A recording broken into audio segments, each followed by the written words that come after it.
তো পদ্মা আজকে আমি কতদিন পর কাজে যাচ্ছি বল। হ্যাঁ আমি তো ওই শুক্রবারে কাজে গেছিলাম লাস্ট, আর যাওয়া হয়নি কারণ বিয়ে বাড়ি গেছি, ঘুরতে গেছি। বিয়ে বাড়ি যাওয়ার পর শরীরটা খারাপ হয়ে গেছে, ঘরে রেস্ট করেছি, এইসবই করেছি, আর আমি কাজে যেতে পারিনি ওই জন্য। তো আজকে যাচ্ছি কাজে, সেই শুক্রবারে গেছিলাম আর আজকে হচ্ছে বুধবার, আজকে বুধবারে যাচ্ছি কাজে। এই যে, আর হ্যাঁ সবাইকে গুড মর্নিং, শুভ সকাল বন্ধুগণ। কেমন আছে তোমরা সবাই কমেন্টে বলবে। পদ্মা তুই বলতে সবাইকে গুড মর্নিং। Good morning. জয় বল। Good morning.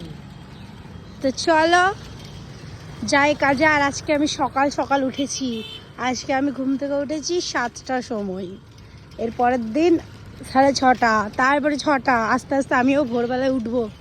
ভোরবেলা উঠতেই পারি না, আগে অনেক ভোরবেলা উঠতাম, এখন পারি না, ঘুমিয়ে থাকি, শুধু ঘুমিয়ে থাকি। এবার থেকে একটু একটু ভোরবেলা উঠতে হবে, নাহলে হবে না। তো চলো কাজে যাই, টাটা।